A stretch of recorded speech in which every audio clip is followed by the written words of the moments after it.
Welcome back to SwissWatchExpo watch lovers. This week we are going to dive into one of the most asked questions that we receive here when shopping for watches, and that would be, what year is it? Now, of course, everyone wants the best, the newest. Now, when it comes to watches, it's a little different than some of the other products that you may buy. Newer doesn't always mean better.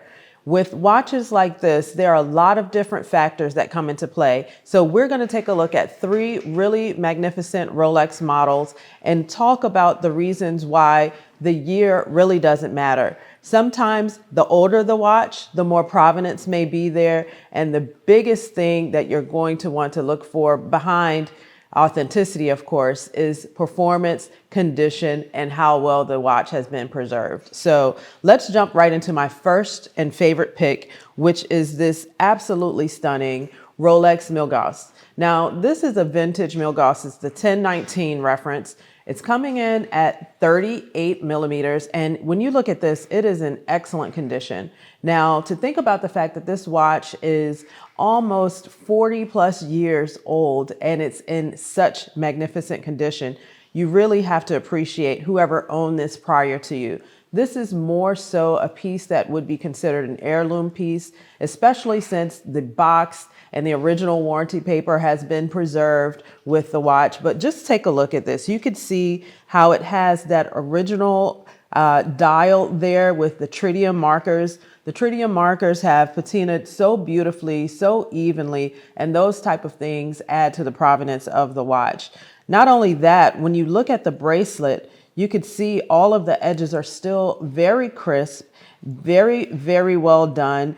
The crystal is going to be an acrylic crystal, and you can see that also looks absolutely gorgeous. This is a beautiful example of a vintage Milgauss, and this is coming in at over 5 figures for this beautiful stainless steel, well-preserved piece. So just a short testament to why sometimes the year really doesn't make a huge difference.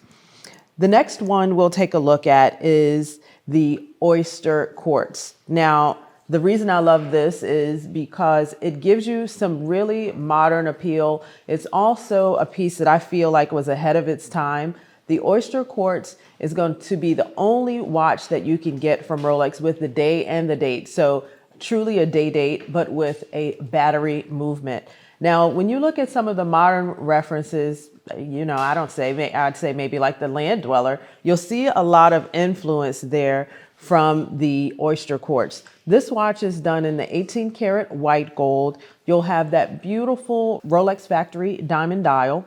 And then you'll see again how well preserved this watch is. You'll see all of the original Rolex finishes there. You'll see the edges of the links are still nice and crisp.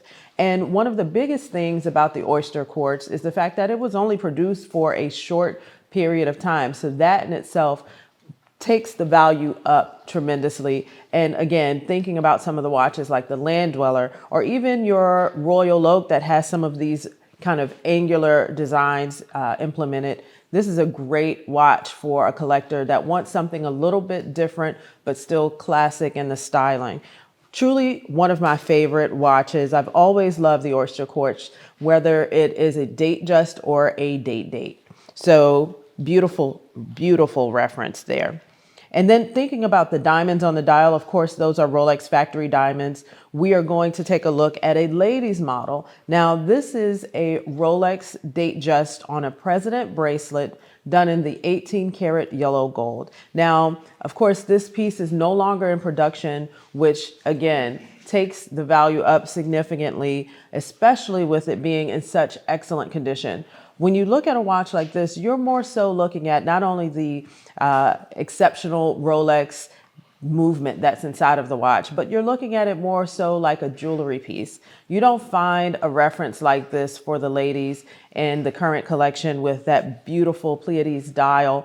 meant to reference the beautiful constellation there in the night sky. You'll have white diamonds combined with emeralds that have been very well preserved, not a lot of abrasions. The emeralds are very, very clean. Sometimes when you see emeralds on certain pieces, they have a lot of inclusions, maybe slightly abraded. These are gorgeous, beautiful, long step cut emeralds around the outside of the markers. And with that beautiful diamond bezel, this is something you can be proud to pass down through your family, especially with the condition that it's in. So when thinking about watches, don't lean so much on the year, because you could have a 2025 reference that someone has not taken care of next to another watch that's a 2020 that has been kept in a safe for many years. So that would be the one you'd want, especially with brands like Rolex, high-end other Swiss brands such as Patek Philippe, because they'll do the same watch without any changes for many years on end. So condition, preservation, limited availability, things like that are going to be what drives the price of the watch, not necessarily the year. So let me know down in the comments if there's any watches that you've been thinking about, but you're not sure if they're the ones for you based on the year. We understand that sometimes people may want a watch with a specific year, so we can do that too. However, don't have that be your only deciding factor. Let us know what you think about these references down in the comments, and we look forward to seeing you next week on the next video.